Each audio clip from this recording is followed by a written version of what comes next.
Bienvenidos a la clase número 9, al módulo de fisiología. Hoy vamos a continuar con la segunda parte de la fisiología del sistema cardiovascular. Fundamentalmente vamos a hacer hincapié en todo lo que está relacionado con la hemodinamia, o sea, con aquellas variables que determinan que la sangre circule dentro de un circuito cerrado como es nuestro sistema cardiovascular. Vamos a recordar la función del sistema cardiovascular.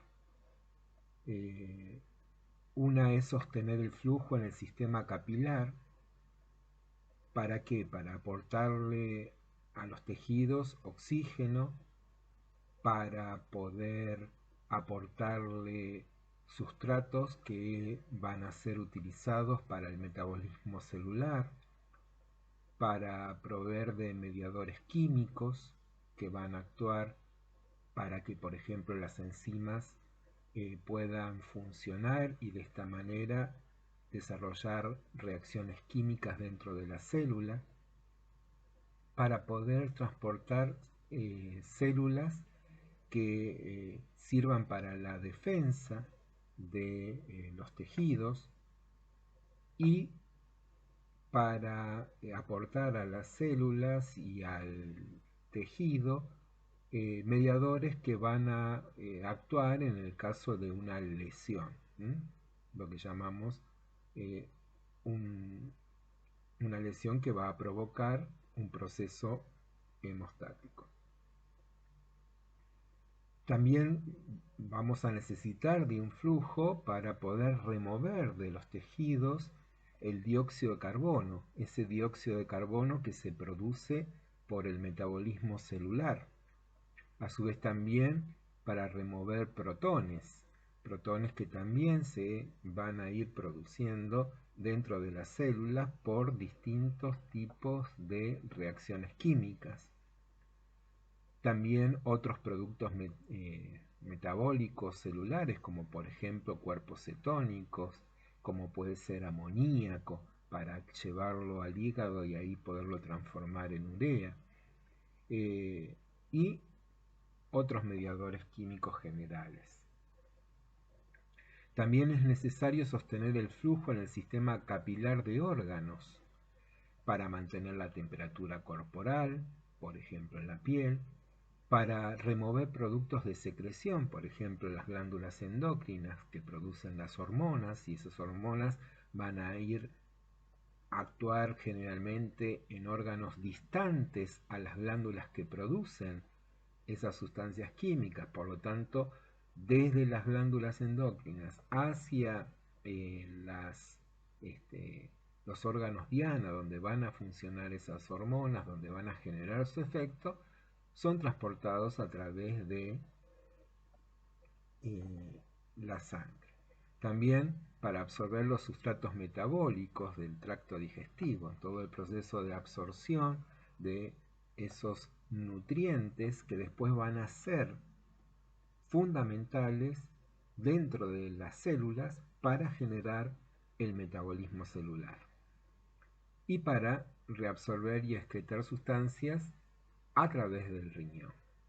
Estas serían entonces, en general, las funciones del sistema cardiovascular, la necesidad de que la sangre esté en continuo movimiento, en continuo desplazamiento, para lograr todos estos objetivos.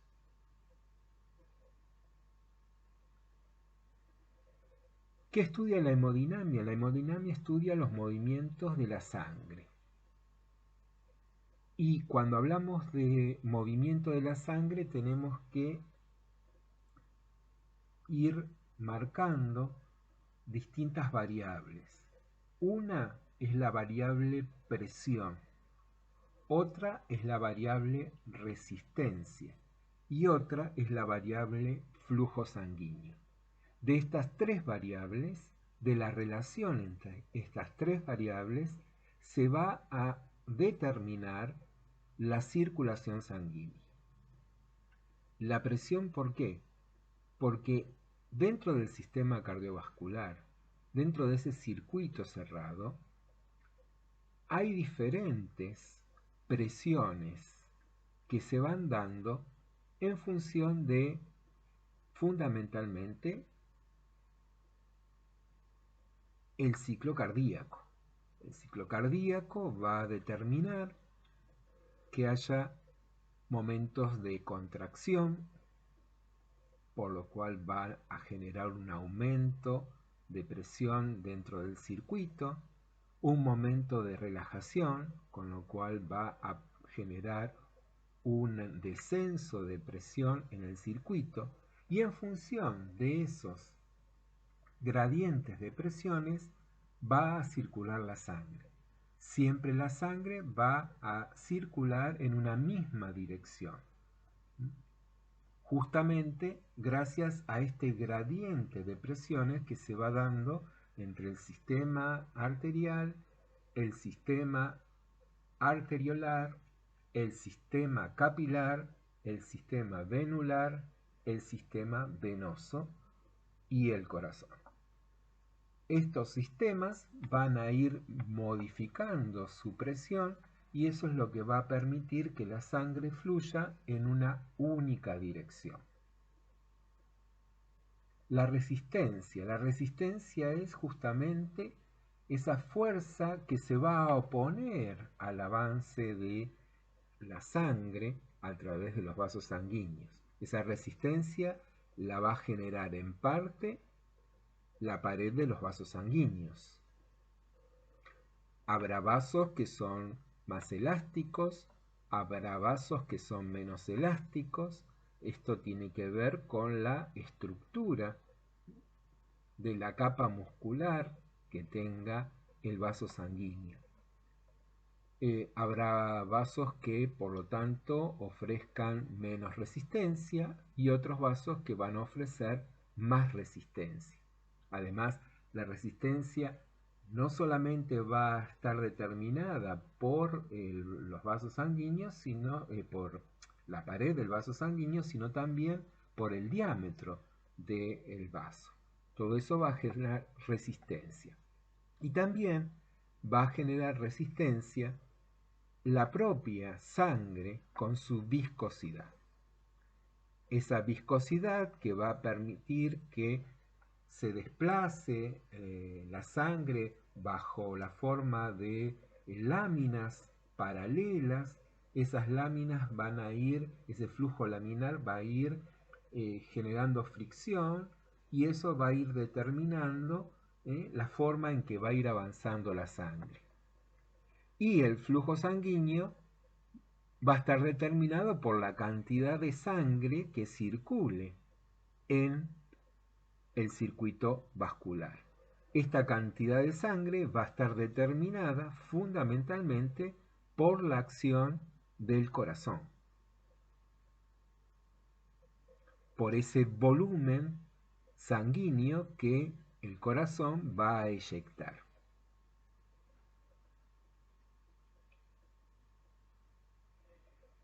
Acá podemos ver cómo se va estableciendo un gradiente de presión a medida que la sangre se va alejando del corazón, va a ir sufriendo una disminución en la presión. Esto es porque va a ir disminuyendo debido a la resistencia, a la fricción que va a ir sufriendo la sangre a medida que va avanzando en los vasos sanguíneos. Por eso es que a medida que se aleje va a ir disminuyendo el valor de la presión. Esto entonces va a hacer que, de acuerdo a la longitud de los vasos sanguíneos, cuanto más distancia recorra la sangre, más va a caer el valor de la presión. Acá podemos ver cómo la sangre que fluye dentro de ese vaso sanguíneo ingresa a ese tubo superior con 100 milímetros de mercurio y cuando sale de ese tubo superior lo hace con una presión de 75 milímetros de mercurio. Esto tuvo que ver con la fricción que fue sufriendo la sangre al ir avanzando a través de los vasos sanguíneos. Fricción que conocemos con el nombre de resistencia.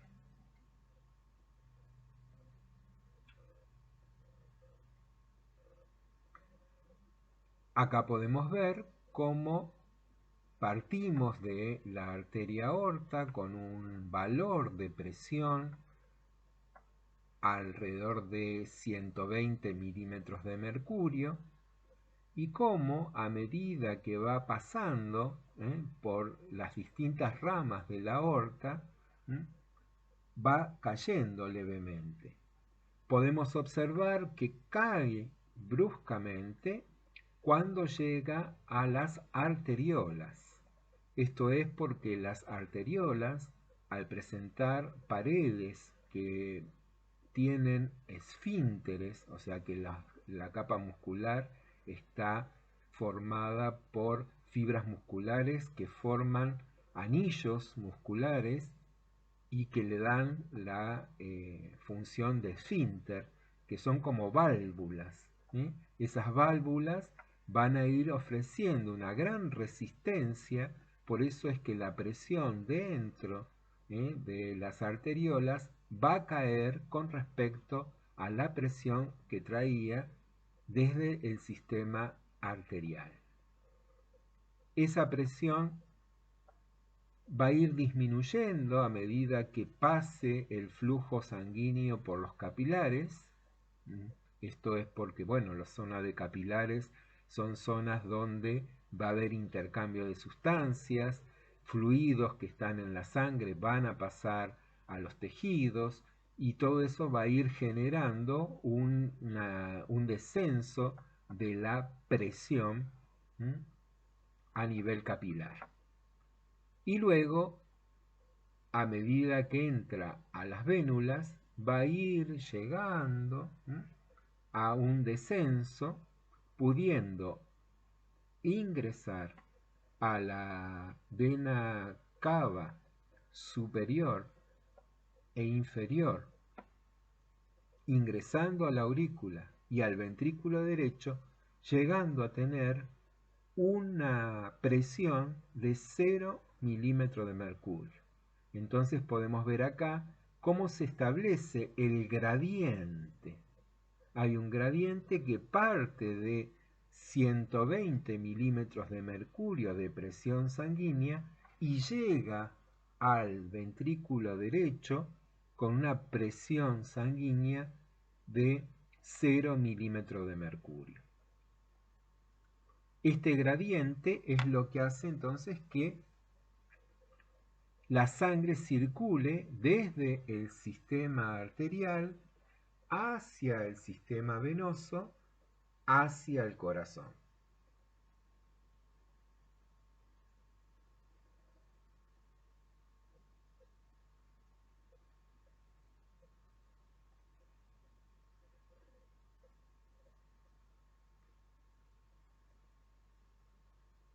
Entonces, si hay un gradiente de presión determinado, que como vemos va a estar determinado por el valor de la presión sistólica. Si hay un valor de 120, partimos de ese valor de presión para establecer el gradiente de 0 grados con el sistema venoso. Pero si ese valor sistólico es menor, ya estamos partiendo de un menor gradiente. Esto va a hacer que, al ser ese gradiente de presión menor, va a haber una disminución en el flujo. La viscosidad. Si yo, por ejemplo, tengo un paciente con un cuadro de deshidratación, la viscosidad de la sangre va a ser mayor. Por lo tanto, va a aumentar la resistencia. Entonces le va a resultar más difícil a la sangre poder avanzar sobre el sistema vascular. El diámetro vascular, cuanto más amplio sea el diámetro, menor va a ser la velocidad. Cuanto más se reduzca, va a ser mayor la velocidad. Y por lo tanto, vamos a ver que esa diferencia de velocidad va a determinar que cuando haya más velocidad, va a haber menos presión. Y cuando hay menos velocidad, va a haber más presión. Esto lo podemos analizar en los capilares. Cuando nosotros analizamos los capilares, no tenemos que analizar un solo capilar, sino que tenemos que analizar la totalidad de la superficie capilar. Entonces, cuando la sangre llega a la superficie de los capilares, el área aumenta. Esto hace que disminuya la velocidad y aumente la presión. ¿Por qué? Porque la sangre va a ir avanzando más lentamente, por lo tanto va a ir aumentando la presión que ejerza sobre las paredes de los capilares. Esto es importante porque justamente ese aumento de la presión a nivel de los capilares va a permitir mantener un buen intercambio de sustancias con los tejidos, ya que los capilares son la única zona donde puede haber intercambio entre los materiales que transporta la sangre y los materiales que producen los tejidos. Y la resistencia que va a estar determinada por las características de la pared de los vasos sanguíneos. Estos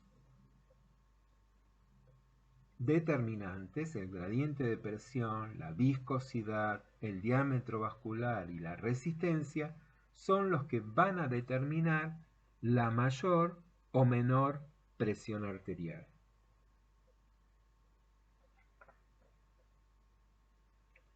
Es importante entonces cuando analizamos la hemodinamia tener en cuenta la densidad, es la masa que tiene, por ejemplo, la sangre por unidad de volumen. Eso también va a estar determinando la viscosidad. La presión, que es la fuerza normal por área de superficie. Yo cuando analizo el concepto de presión es la fuerza que se aplica sobre una superficie. La ecuación de continuidad, la conservación de la masa relacionada con la rapidez del flujo y el área de sección transversal. Esto que yo les decía hoy, la diferencia en cuanto a la velocidad y en cuanto a la presión según el área por la cual la sangre fluye. Si el área de sección transversal es más pequeña, hay mayor velocidad de flujo y a su vez va a haber menor presión. Y cuando pase por las áreas de mayor superficie, de sección transversal, va a aumentar la presión y va a disminuir la velocidad. Todo esto lo podemos relacionar con la ecuación de Bernoulli.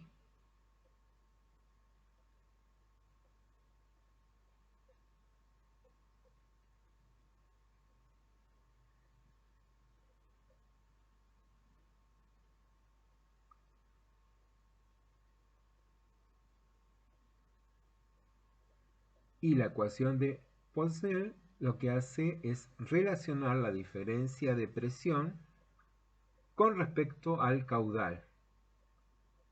Cuanto más diferencia de presiones haya, cuanto mayor sea el gradiente, eso va a determinar un mayor caudal, como si hay viscosidad, un aumento de la viscosidad, va a haber menos caudal. Si hay una menor viscosidad, va a haber más caudal. Y el radio y longitud de los vasos. A medida que circula a mayor longitud, va a ir disminuyendo la presión y va a ir disminuyendo ese caudal, la velocidad de ese caudal.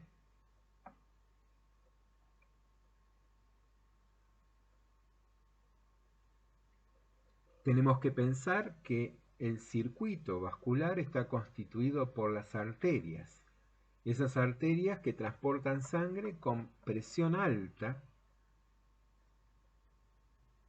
Esto determina que justamente, si ustedes recuerdan lo que vieron en anatomía sobre la estructura de las paredes de los vasos sanguíneos, vamos a ver que las paredes arteriales son bien elásticas, tienen una capa muscular más desarrollada. Esto le da mayor resistencia, mayor fortaleza. Las arteriolas, que son las últimas ramas del sistema arterial, tenemos que pensar que son como grifos. Esos esfínteres se abren y dejan pasar más flujo sanguíneo, o reducen su calibre y hacen pasar menos flujo sanguíneo. Esto es lo que hace que este sistema arteriolar actúe regulando la sangre que va a ir a los capilares. Cuando hablamos de vasodilatación y vasoconstricción, estamos hablando fundamentalmente de las paredes de estas arteriolas que van a actuar en función de los estímulos químicos, de ya sea la concentración de dióxido de carbono, ya sea la concentración de oxígeno, ya sea la concentración de protones. Esas sustancias van a actuar como estímulos y van a hacer que entonces se genere una vasoconstricción o una vasodilatación, y de esta manera determinar el flujo de sangre que va a ir hacia los capilares, pero también determinar el flujo de sangre que se va a mantener en el sistema arterial. Tenemos un sistema capilar que es donde se produce el intercambio de nutrientes, de hormonas y sustancias de la sangre hacia el líquido intersticial y viceversa. Recuerden que para este proceso de intercambio es muy importante la constitución de una pared formada por una sola capa de tejido, tejido epitelial, monoestratificado, escamoso, que va a permitir este intercambio. Además, los capilares van a presentar poros, y esos poros, que son canales proteicos, van a permitir el pasaje de determinadas sustancias según el tamaño del poro. Por eso es que los capilares van a estar preparados para ser esas zonas de intercambio entre la sangre y el líquido intersticial e intracelular, respectivamente. Las vénulas van a recoger la sangre de los capilares y se van a ir reuniendo para formar las venas, que actúan como transporte de sangre que vuelve hacia el corazón.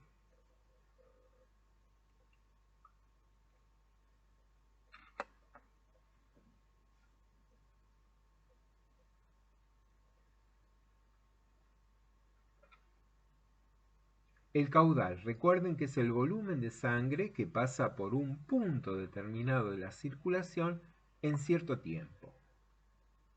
Ese caudal está determinado por la cantidad de sangre que impulsa el corazón por minuto.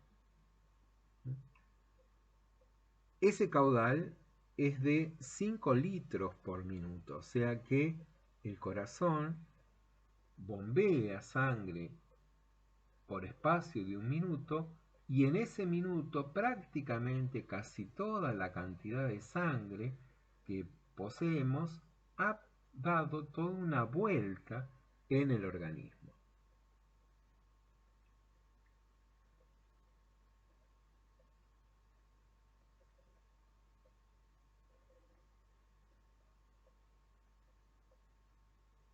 Y acá podemos ver que el caudal está determinado por la variación de la presión en relación con la resistencia. O sea, el gradiente de presión en relación con la resistencia.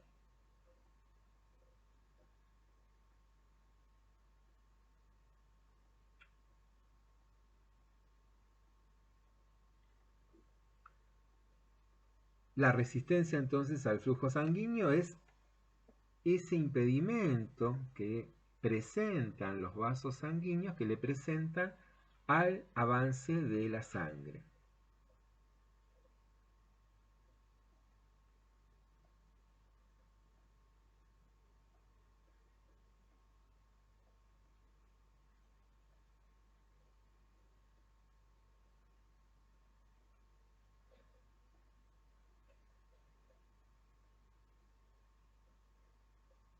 Por lo tanto, ya vimos resistencia, ya vimos el gradiente de presión y el caudal, y ahora volvemos a repasar la velocidad de flujo.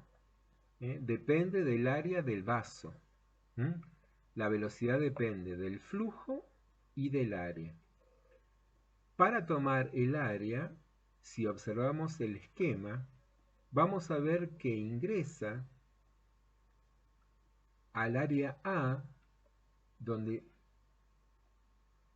la longitud transversal es más pequeña que el área B y a su vez vuelve a achicarse en el área C.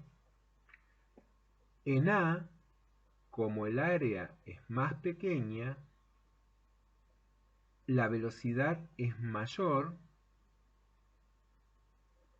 y la presión que ejerce esa sangre sobre la pared de ese tubo es menor. ¿Por qué? Porque la sangre fluye más rápido. En cambio, cuando llega a la sección B, la sección transversal del compartimento B, al ser mayor la longitud de esa sección transversal, se produce una disminución en la velocidad, porque ahora el flujo se tiene que distribuir en mayor superficie, entonces va a haber menor flujo por unidad de superficie y eso va a determinar que disminuya la velocidad, porque ahora el flujo se tiene que distribuir en más superficie. Eso hace que disminuya la velocidad y que aumente la presión sobre las paredes de esa sección.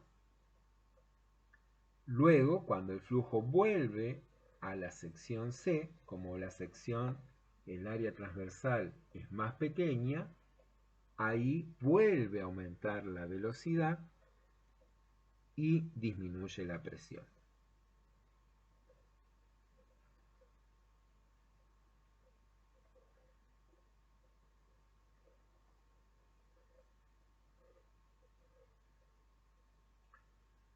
Si tenemos que definir la viscosidad de un fluido, es una medida de resistencia. Resistencia a la deformación, que es una deformación angular. ¿Por qué se da la viscosidad? Se da por dos fuerzas. una fuerza que es la fuerza de adhesión, y esa fuerza de adhesión se da entre las partículas de la sangre que están en contacto con la pared del vaso sanguíneo. El vaso sanguíneo está constituido por partículas. La superficie, la lámina que está en contacto, la lámina de la sangre que está en contacto con esa pared, va a generar una fuerza de adhesión. Esa fuerza de adhesión es lo que va a ir generando la resistencia del vaso ante el avance de la sangre. Pero a su vez, yo les había dicho que la sangre circula bajo la forma de un flujo laminar. O sea, tendríamos que pensar que la sangre es un líquido que está formado por muchas capas, muchas láminas paralelas entre sí. Cada una de esas láminas está constituida por partículas, y esas partículas ejercen una fuerza de cohesión entre las partículas de una lámina con la otra. Eso también ejerce resistencia. Por eso, la viscosidad está determinada por la fuerza de adhesión, que es las partículas de la sangre que están en contacto con la pared de los vasos sanguíneos, que también tienen partículas y que ofrecen resistencia, más la fuerza de cohesión que se establece entre las partículas de cada una de las láminas que conforman el flujo sanguíneo. Acá podemos ver eso que les estaba diciendo en cuanto a que en el caso de el gráfico superior podemos ver cómo el fluido fluye a través de el vaso sanguíneo y lo hace sin viscosidad. Este es un caso ideal, un caso hipotético, donde el flujo es laminar, pero como no hay resistencia, avanzan todas las láminas paralelas sin ningún inconveniente. En cambio, en el punto B, en el gráfico B, vemos el fluido real. Y ese fluido real, entonces, vemos que va avanzando como si fuera un flujo laminar en flecha. Justamente los extremos, que están más hacia atrás y que están en contacto con la pared del tubo, están más demorados por la fuerza de adhesión que hacen que se adhieran las partículas de la sangre con las partículas de la pared del vaso sanguíneo. Mientras que las capas centrales avanzan un poco más porque entre esas láminas existe una fuerza de cohesión entre las partículas de una lámina con la otra.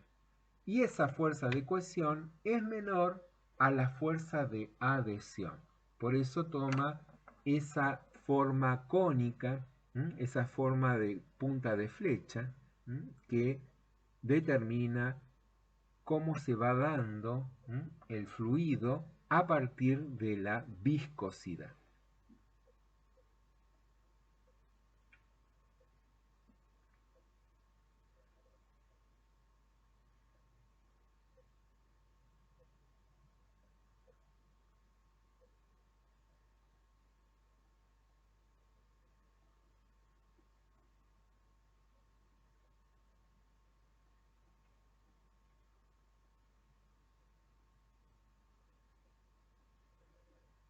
Por lo tanto, para resumir, el flujo a través de un vaso depende de dos factores: del gradiente de presiones, o sea, de la diferencia de presiones entre dos extremos del vaso, y la resistencia, que es la dificultad al avance de la sangre a través del vaso, llamada resistencia vascular.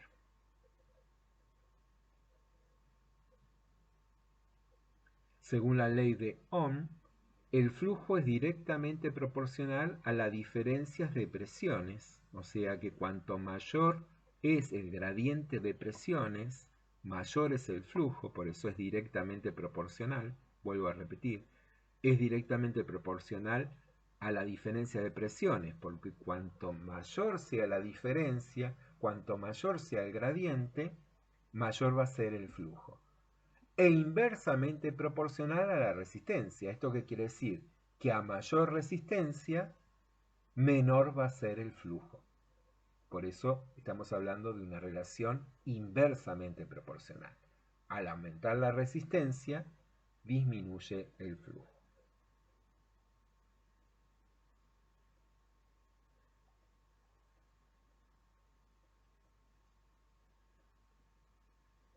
Bueno, acá estamos nuevamente retomando la ecuación de continuidad, donde vemos cómo disminuye la velocidad y aumenta la presión en función de la sección transversal.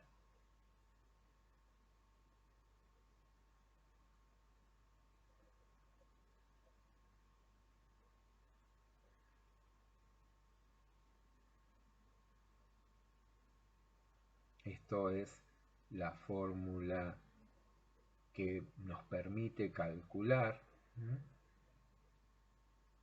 el flujo de los líquidos a través de los tubos, siguiendo la ley de Puiseux.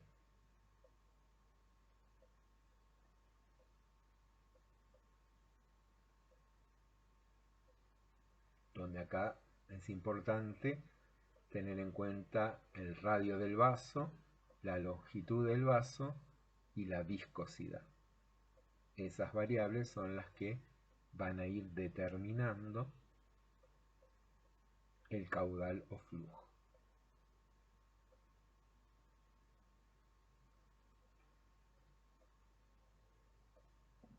Otro concepto que tenemos que analizar cuando analizamos la hemodinamia es el concepto de gasto cardíaco. ¿Qué es el gasto cardíaco? Es vincular el volumen de eyección por la frecuencia cardíaca. Tengo que, para saber el gasto cardíaco, saber cuál es el volumen sistólico, o sea, el volumen que eyecta el corazón, y cuántas veces por minuto realiza esa eyección. Entonces, multiplicando eso, voy a saber cuál es el volumen de sangre bombeado por minuto a través de cada ventrículo del corazón.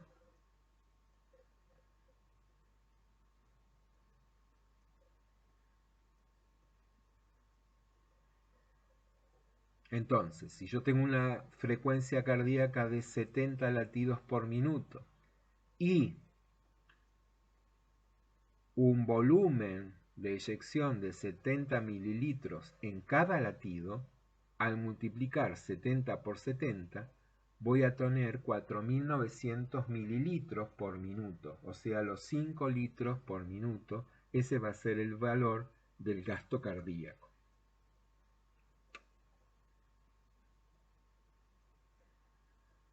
Entonces, el gasto cardíaco está determinado por el volumen sistólico. Ese volumen sistólico va a depender de tres variables. Una, la precarga. Esa precarga está dada por la capacidad que tiene el corazón de relajarse, o sea que va a estar determinada por la diástole. De acuerdo a la capacidad de relajación que tiene el corazón, va a ser la cantidad de sangre que del sistema venoso pase a las aurículas y de las aurículas hacia los ventrículos. Cuanto mayor sea la relajación, mayor va a ser el volumen de sangre que ingrese desde el sistema venoso hacia el corazón. Y por lo tanto va a ser el volumen de sangre que va a llegar a los ventrículos. A mayor relajación, mayor volumen.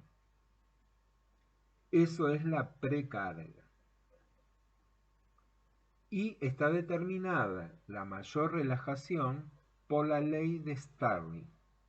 Starling establece que una fibra, cuanto más se relaja, mayor va a ser la fuerza de contracción y mayor va a ser la relajación. Esto es como un elástico. Si yo lo tenso y lo suelto, a mayor relajación, mayor contracción, y luego, si lo vuelvo a la situación de reposo, mayor relajación. Esto es el comportamiento de las fibras musculares normales, cardíacas. Entonces, de acuerdo a la fuerza de contracción va a ser la fuerza de relajación, y de acuerdo a la fuerza de relajación va a ser la fuerza de contracción. A mayor relajación, mayor va a ser el retorno venoso, mayor volumen van a tener los ventrículos, mayor volumen de sangre. La poscarga. La poscarga es la resistencia que le va a ofrecer el sistema arterial a los ventrículos para eyectar sangre. Cuanto mayor sea la resistencia, menor va a ser el volumen de sangre que eyecte.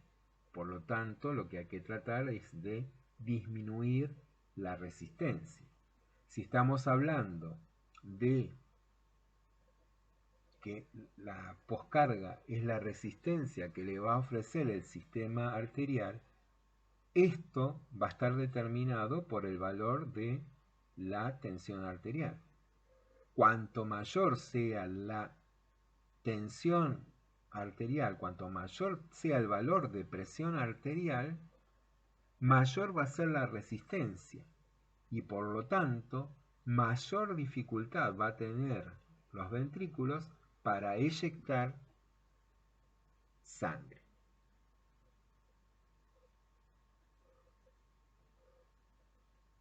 Y la contractilidad, que está dada por esta capacidad establecida por la ley de Starling.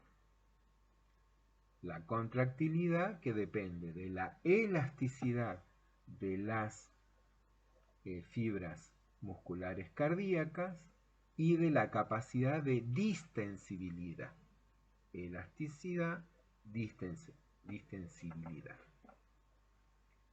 La frecuencia cardíaca va a estar controlada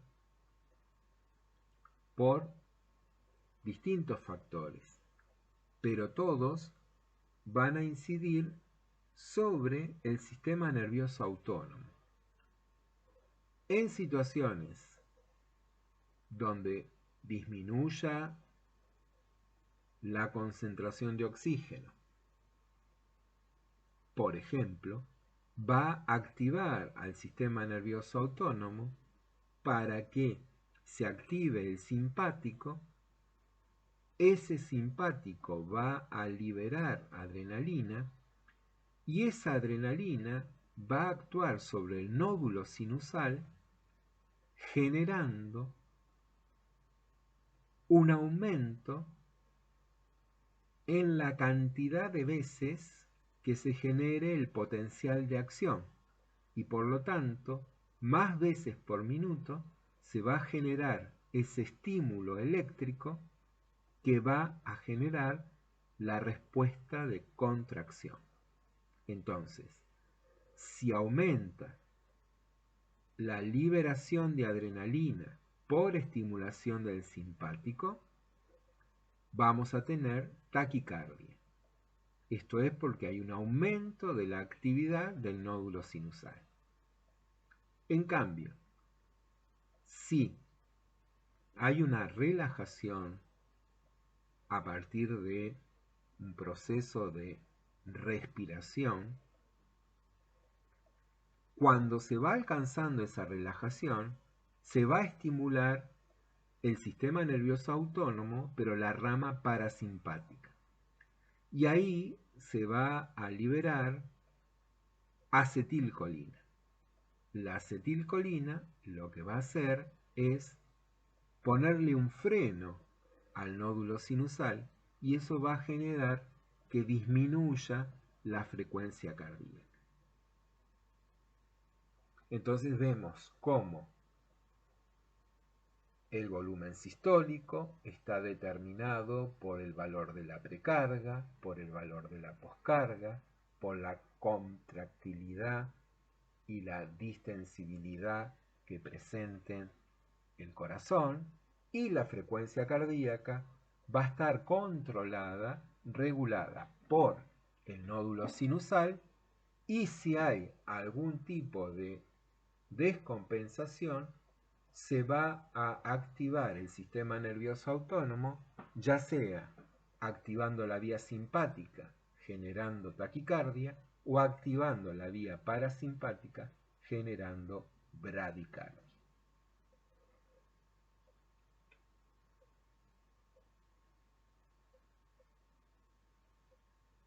Acá entonces tenemos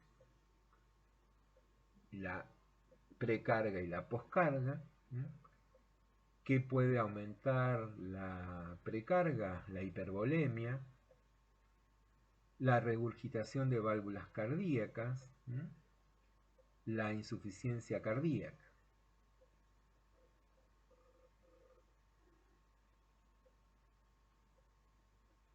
¿Qué aumenta la poscarga? La hipertensión, la vasoconstricción. Si aumenta la poscarga, aumenta el trabajo cardíaco, porque el corazón va a tener que hacer más fuerza, los ventrículos van a tener que ejercer más fuerza para vencer ese aumento de la resistencia del sistema arterial. Y esto va entonces a ir comprometiendo al músculo cardíaco.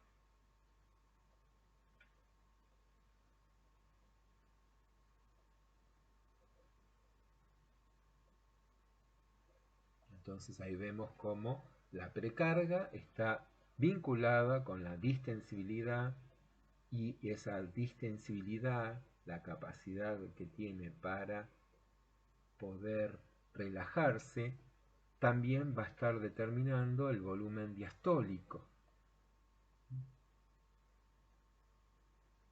Y eso va a determinar la precarga. El volumen que vaya a ingresar a los ventrículos es el que va a distender, y cuanto mayor sea la distensión de los ventrículos, mayor va a ser la fuerza de contracción.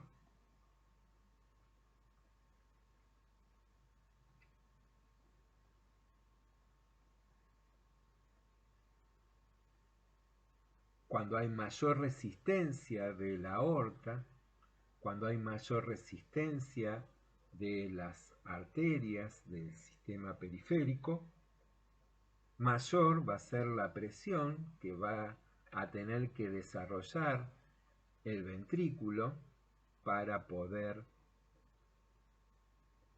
eyectar la sangre. Entonces va a aumentar la poscarga y eso va a generar que el ventrículo tenga que hacer más fuerza para contraerse y eyectar sangre. Esa mayor fuerza, ¿qué es lo que va a ir generando? Va a ir generando que las fibras musculares, si esto se sostiene en el tiempo, las fibras musculares se vayan distendiendo mucho y va a pasar como un elástico viejo. Va a distenderse tanto que ya después va a perder fuerza de contracción. Y entonces ahí vamos a tener un corazón aumentado de tamaño, pero con poca fuerza de contracción. Entonces el volumen de eyección va a ser menor. Y ahí estamos en un caso de insuficiencia cardíaca.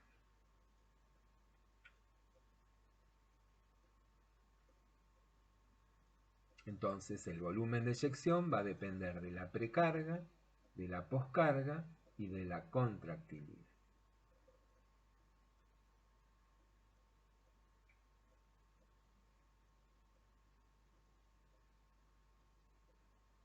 Entonces acá tenemos un resumen de la precarga, que va a estar determinada por la frecuencia cardíaca, por el retorno venoso, por la volemia, por cómo funcionan las aurículas, por cómo se distiende el ventrículo.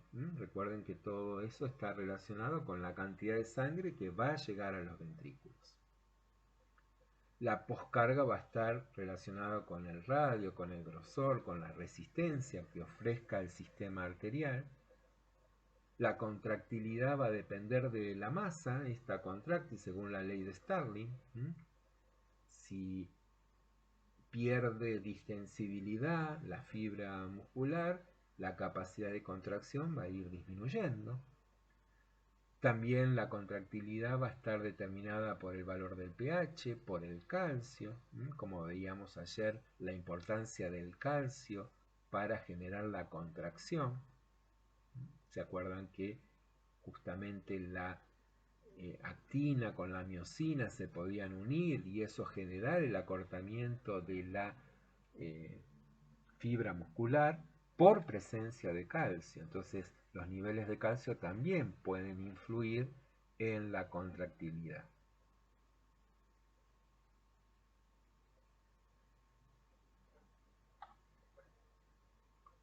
Entonces la precarga, la poscarga y la contractilidad determinan el volumen de eyección. Si a eso lo multiplico por la frecuencia cardíaca, voy a tener el gasto cardíaco, o sea, el volumen de sangre que moviliza el corazón en un minuto. Y ese volumen de sangre lo vinculo con la resistencia, volumen y resistencia van a determinar el valor de la presión arterial.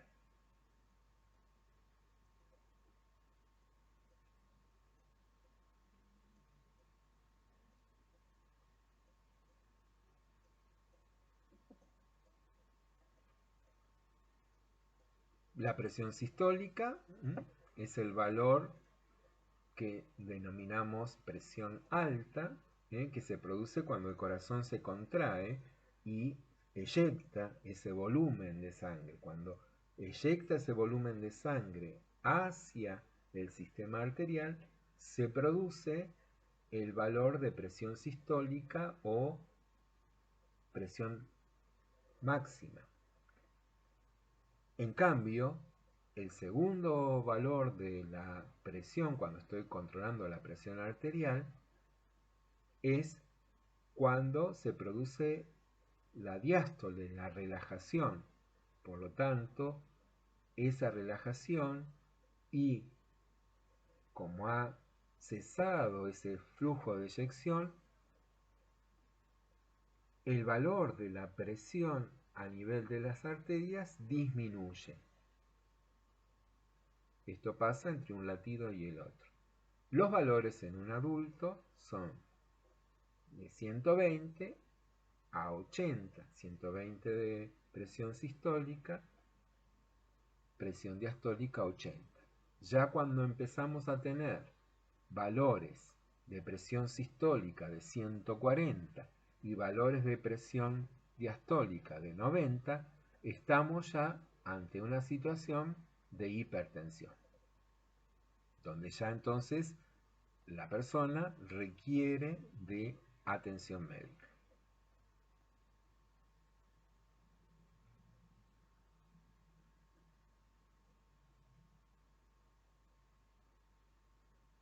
Cuando hablamos de presión arterial sistólica, es la presión mínima necesaria para ocluir totalmente el vaso sanguíneo.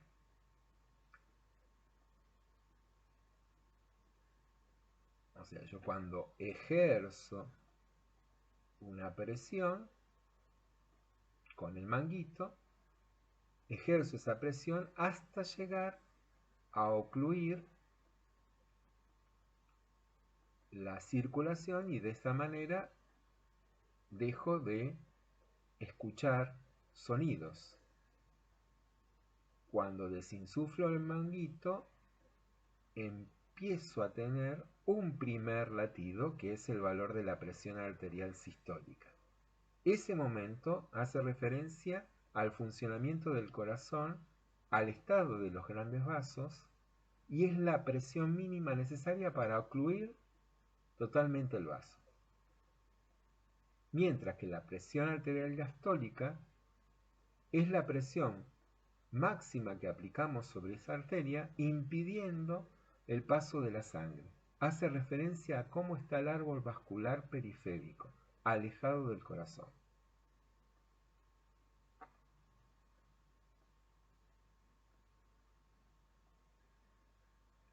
¿Cómo tomar correctamente la tensión? Es importante que la persona esté en reposo por lo menos 5 minutos antes, que no haya hecho ejercicio intenso, que tenga la vejiga vacía, que no haya consumido alcohol, café o tabaco en la media hora anterior, porque esto también influye sobre los valores, ya que influye sobre la actividad cardíaca y vascular. No realizar la medición después de comer, porque hay todo un reflujo, una redistribución del flujo sanguíneo hacia el sistema digestivo para poder desarrollar el proceso de digestión. El brazo tiene que estar inmóvil sobre la mesa. El manguito tiene que estar a la altura del corazón y a 1 o 2 centímetros por encima del codo. Al estar sentado, la espalda tiene que estar bien apoyada en el respaldo. La ropa no debe apretar el brazo. No debe cruzar las piernas. No hablar mientras se realiza la medición.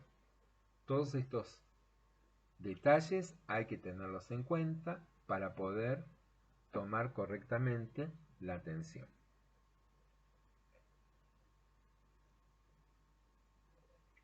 ¿Qué es la presión arterial media? Es la presión promedio de un ciclo cardíaco completo. La presión arterial media es la media aritmética de los valores de presión sistólica y diastólica. Cuando yo quiero medir la presión arterial media, tengo que a la presión sistólica sumarle la presión diastólica multiplicada por 2 y eso dividirlo por 3. El valor, más o menos, es entre 70 a 105 milímetros de mercurio. Ese es el valor esperable de la presión arterial media. ¿Y por qué es importante saber el valor de la presión arterial media? Porque eso me va a dar una idea del flujo que están recibiendo los órganos, el flujo sanguíneo que está recibiendo los órganos. Pensemos que valores mínimos de la presión arterial media de 65 milímetros de mercurio ya están generando una dificultad en el funcionamiento renal.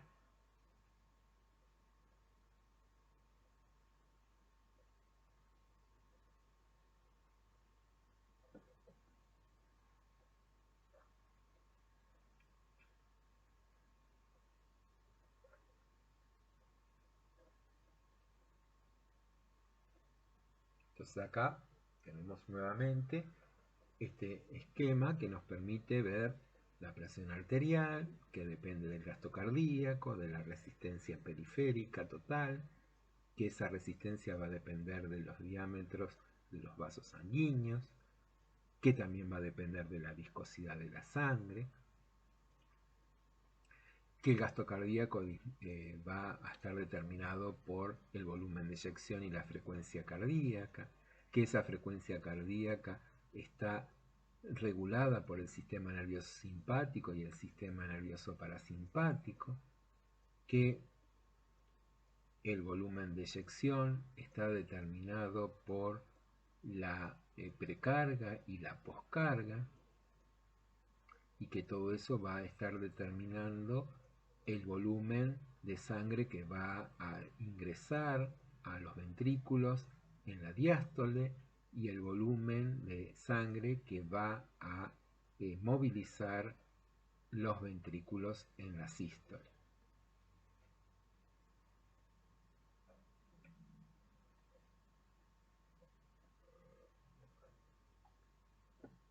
Hay otros factores, además del sistema nervioso autónomo, que van a actuar regulando la presión arterial. Uno es la hormona antidiurética. Cuando se activa la hormona antidiurética, esta hormona va a actuar a nivel de los túbulos renales y va a producir la absorción de agua. Por lo tanto, si se absorbe agua a nivel renal, parte de ese volumen de agua va a pasar a la sangre y al aumentar el volumen sanguíneo va a aumentar el valor de la presión arterial. Otro sistema, que es una serie de hormonas y enzimas que actúan, van a provocar el aumento de la presión arterial por aumento de volumen y por aumento de la resistencia. Ese sistema es el sistema renina, angiotensina, aldosterona, que al aumentar volumen y al aumentar resistencia van a provocar el aumento de la presión arterial. El sistema nervioso autónomo, que si activa el simpático, la descarga adrenérgica va a generar un aumento de la presión arterial.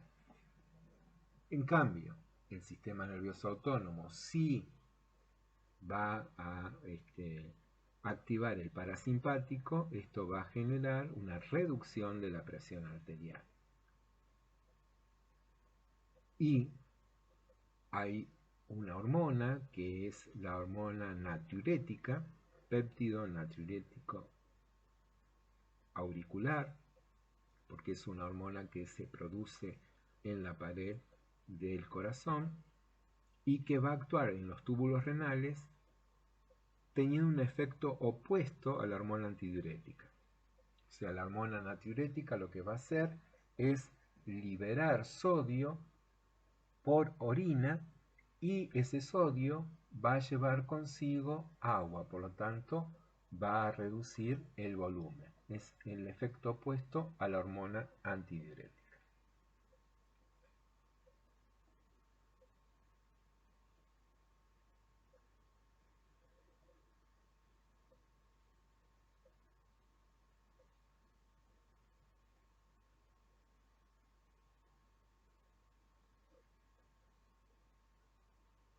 Acá tenemos el sistema renina-angiotensina-aldosterona.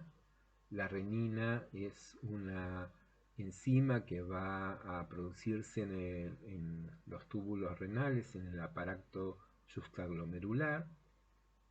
Esa renina va a transformar un precursor que es el angiotensinógeno y por acción de la renina ese angiotensinógeno se va a transformar en angiotensina 1. La angiotensina 1 a nivel del tejido pulmonar y por acción de la ECA, que es una enzima, se va a transformar en angiotensina 2 y eso va a provocar el aumento de la liberación de aldosterona. Aldosterona es una hormona que la producen las glándulas suprarrenales y que va a provocar la reabsorción de sodio. Y receptores de angiotensina van a provocar una vasoconstricción. Entonces, si hay vasoconstricción, dado la presencia de angiotensina 2, que va a estimular los receptores de la angiotensina y provocar la vasoconstricción, y por otro lado va a haber un aumento de la liberación de aldosterona que va a generar reabsorción de sodio y por lo tanto reabsorción de agua, aumenta el volumen, aumenta la resistencia, esto va a generar el aumento de la presión sanguínea. La presión venosa central es la presión del llenado del ventrículo derecho, e indica ¿qué capacidad tiene el corazón derecho para expulsar una carga de sangre?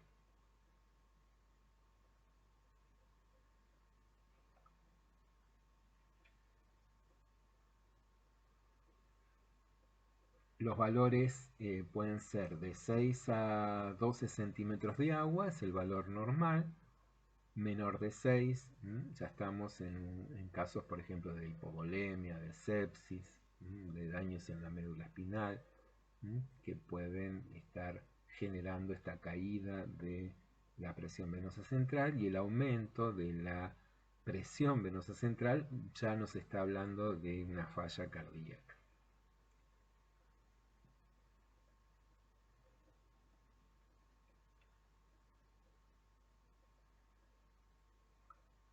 La frecuencia cardíaca, entonces, como dijimos, está regulada por el sistema nervioso autónomo, por nervios que son estimuladores e inhibidores. Estos nervios se activan en función de receptores que están en el organismo, ya sea que captan los cambios de presión, que captan los cambios de concentración de oxígeno, de protones, que captan cambios a nivel de la musculatura cardíaca, y esos entonces van a ir generando estímulos que van a hacer que se activen el simpático o el parasimpático, y en función de eso modificar la frecuencia cardíaca. Las hormonas, por ejemplo la adrenalina, que también va a actuar estimulando la liberación de la frecuencia cardíaca a través de la activación del nódulo sinusal. Y otros, la edad, el ejercicio, la temperatura, las emociones, por distintas vías van a ir generando cambios en la frecuencia cardíaca.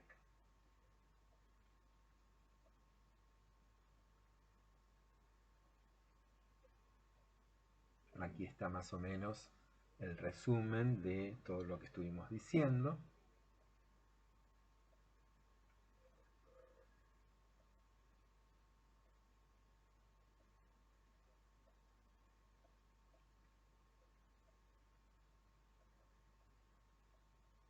Entonces, para terminar,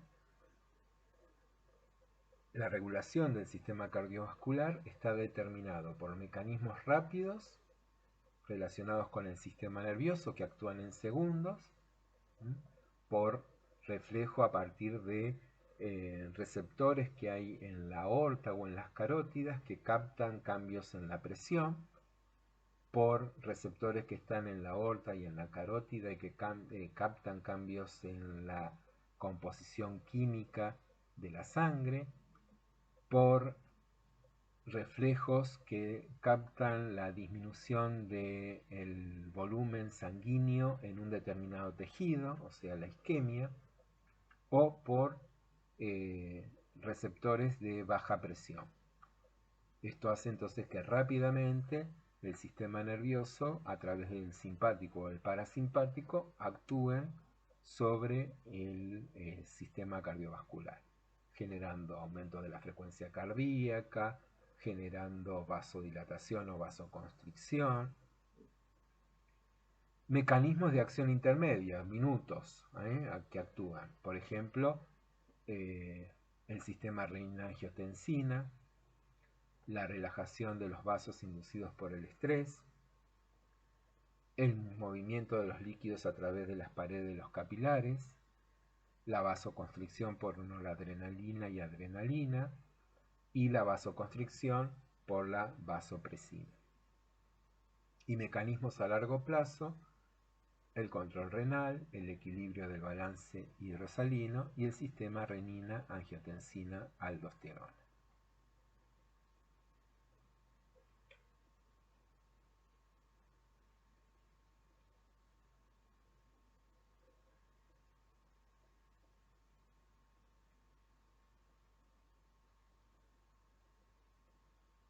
Y acá tenemos, por ejemplo, vasodilatadores locales que actúan a nivel de los vasos sanguíneos, por ejemplo, la disminución de la presión parcial de oxígeno, el aumento de la cantidad de protones, el aumento de la presión parcial de dióxido de carbono, el aumento de la temperatura, el aumento del potasio, el aumento del lactato por la fermentación láctica, el aumento de la histamina por cuadros de inflamación, el aumento de la adenosina. Todos estos son sustancias que van a actuar produciendo una respuesta local a nivel de los vasos, generando vasodilatación.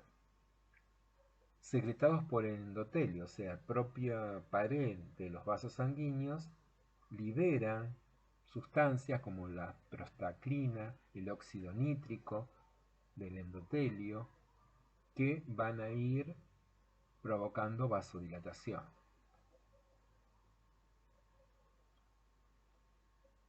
Y locales, vasoconstrictores, la serotonina, que la van a liberar las plaquetas, los tromboxanos, que también la liberan las plaquetas. Esto lo vamos a ver en el caso, por ejemplo, de una ruptura de un vaso, para empezar a formar ese tapón y generar la cascada de coagulación, la disminución de la temperatura,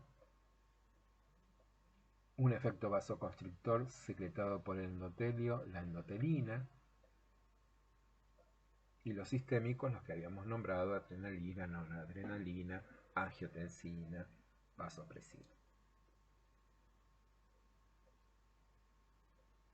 Mecanismos de control extrínseco, o sea, que están por fuera del sistema cardiovascular, los vasoconstrictores, las catecolaminas, noradrenalina y los alfa-adrenérgicos, la angiotensina 2, la vasopresina, la serotonina, la sustancia P, y los vasodilatadores, las catecolaminas, adrenalina, adrenérgicos, beta-adrenérgicos, los péptidos natriuréticos, el péptido intestinal vasoactivo.